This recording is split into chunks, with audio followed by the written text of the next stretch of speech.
Amen. Liewe luisteraar, dit is vir ons weer voorreg om bietjie in te kyk in die padkaart van ons reis na die ewigheid. 'n volledige stelsel van begin tot die einde.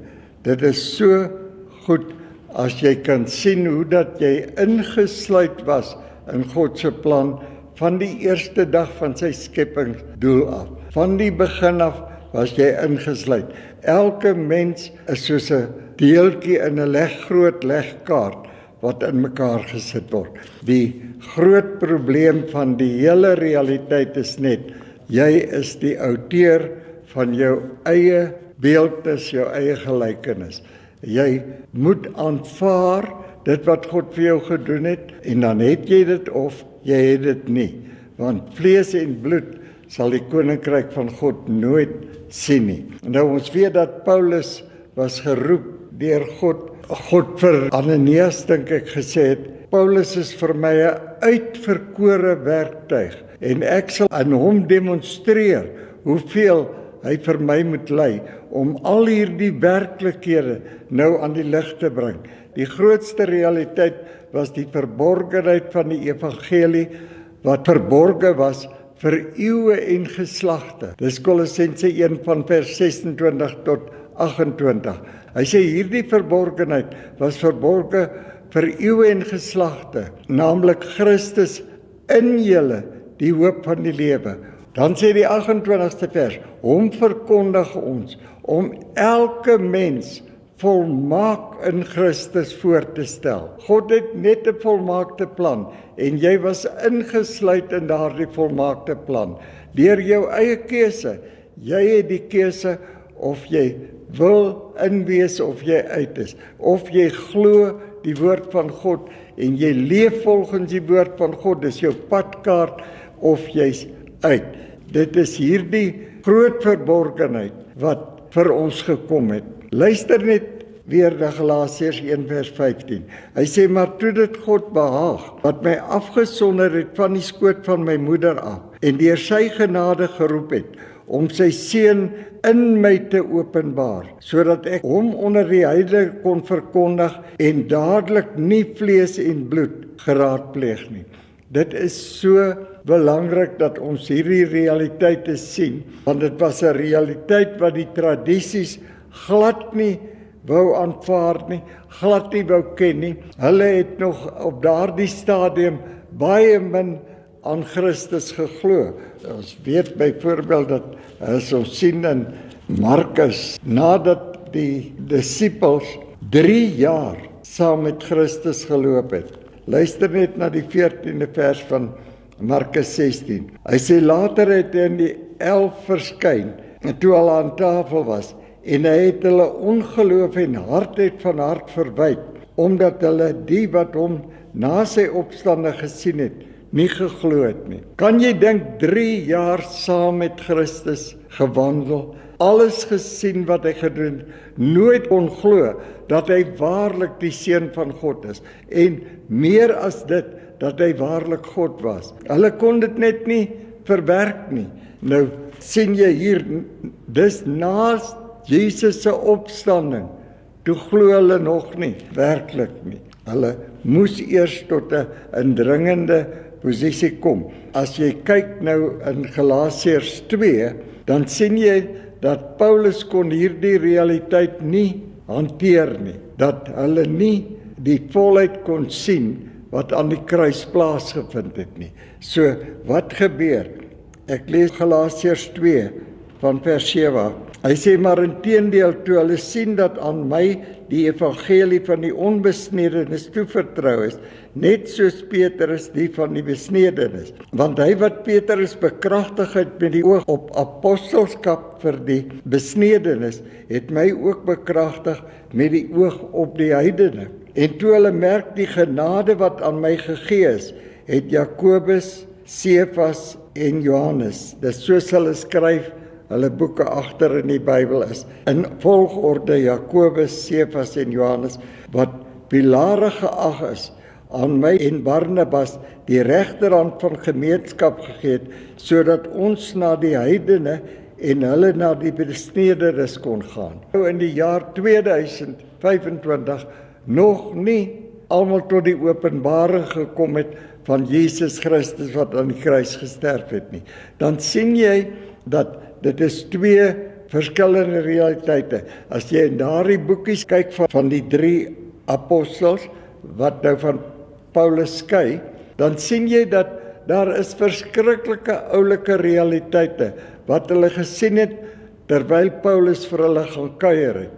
Maar in breë trekke kon hulle dit nie sien nie, want hulle was nog Jode, apostels van Moses, absoluut in die wet en die profete geglo en kon glad nie die realiteit van hierdie groot verlosser wat gekom het, wat nou 'n realiteit word wat oordonderend groter is as enige ander kennis wat ons ooit gehad het. Hy het gekom om selfs te openbaar dat elke mens in sy gees is 'n tempel van God. Elke mens van die begin van die skepping af 'n tempel van God in sy gees en dat hy eventueel in die gees van die mens sal kom woon. En dit het aan die kruis gebeur waar hy die realiteit van ons gees duidelik aan ons kom uitspel het en kom wys het dat ons is nou die tempel van God, dat hy die gewone tempel wat met klippe gebou is afgebreek het en dat hy 'n nuwe realiteit tevore bring. Dit is so belangrik dat ons in die vernuwing ingaan, dat ons absoluut begin kyk, wat was God se doel vir u en my? Want ons was ingesluit, van die skepping af was ons ingesluit. En God het vir elke mens 'n wonderlike plan in sy hele skepingsdoel. Is vir ons om nou in te kyk in die skrifte en absoluut te sien hoe en waar ons kan inpas, dat ons aktief betrokke kan raak by die geloof. Nie net sê ons is gelowiges nie. Nie net glo dat ons sonde vergewe is, maar ons vra nog elke dag vergifnis nie. Dan is jy heeltemal verward as jy glo glad nie die evangelie nie. Die evangelie is dit, jou redding is dit, dat Christus het gekom om in jou hart te woon, hy het gekom om jou lewe te wees. Luister net weer na Galasiërs 2 vers 20. Hy sê, ek is met Christus gekruisig en ek leef nie meer nie, maar Christus leef nou in my. En wat ek nou in die vlees lewe, leef ek deur die geloof van die Seun van God. Die ou Afrikaanse vertaling sê nog in die Seun van God.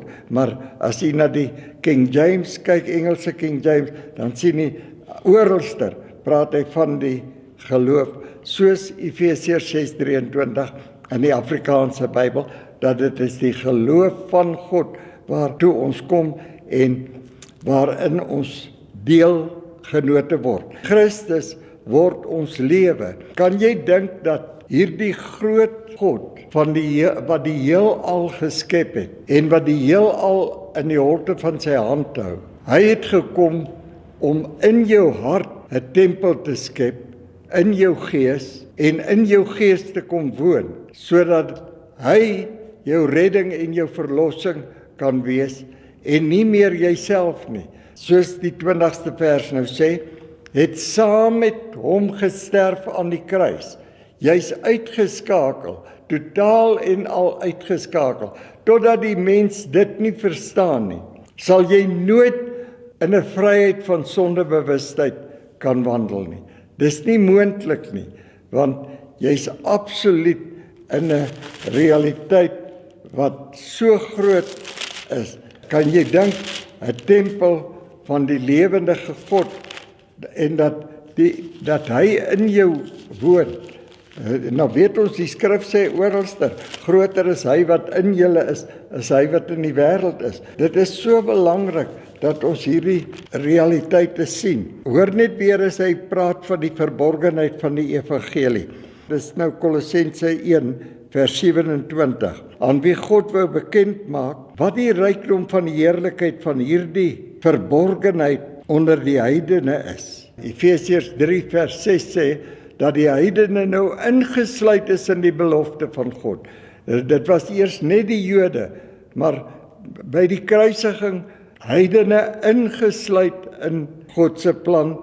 Hy sê die verborgenheid onder die heidene is, dit is Christus in julle, die hoop van heerlikheid. Nou luister net wat sê die 28ste vers. Hy sê, hom verkondig ons, terwyl ons elke mens vermaan en elke mens in alle wysheid onderrig, om elke mens volmaak in Christus Jesus voor te stel. Daar het 'n volmaaktheid vir jou gekom aan die kruis. En as jy nie die volheid van hierdie realiteite wil aanvaar nie, kan jy nooit, dit is nie moontlik, dat jy ooit in die groot heerlikhede van die skrifte kan deelneem nie.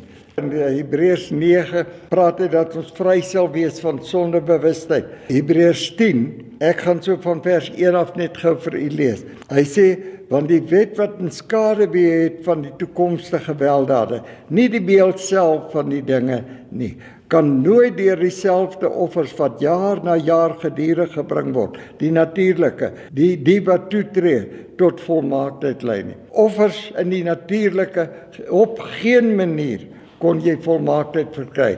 In die vlees geen manier dat jy volmaaktheid kan. Jy kan ophou sondig, jy kan probeer doen wat jy wil, daar is geen manier nie. Die enigste realiteit om van alle ongeregtigheid ontslae te raak, is om jou sterwe te sien en te sien dat Jesus Christus is nou jou lewe. Hy woon in jou gees en hy is die enigste lewe wat jy nou het. En hoe meer jy toelaat dat daai realiteit vir jou 'n werklikheid word, hoe gouer sal jy na die volheid toe kan opgradeer. Luister net na in die tweede vers.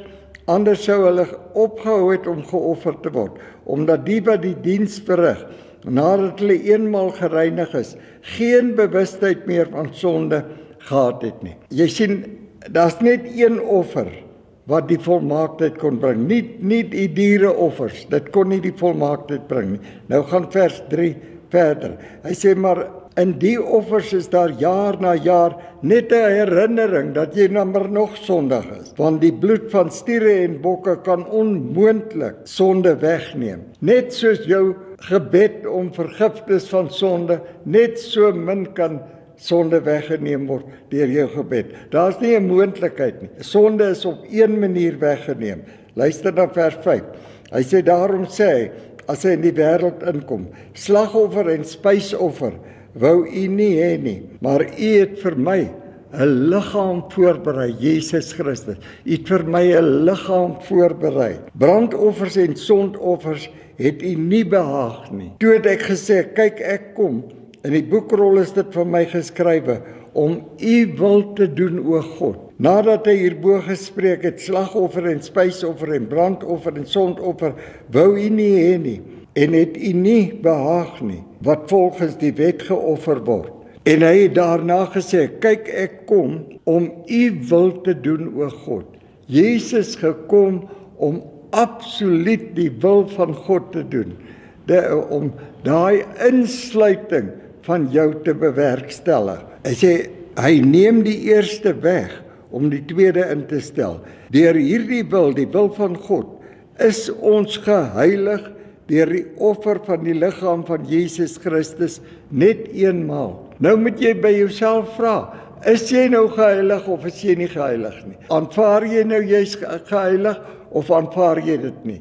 Want jy is die beeldhouer van jou eie beeldnis. As jy nie aanvaar wat God se plan is nie, het jy 'n groot probleem, veral as jy na die uitsprake van 'n vroegtydige wederkoms luister.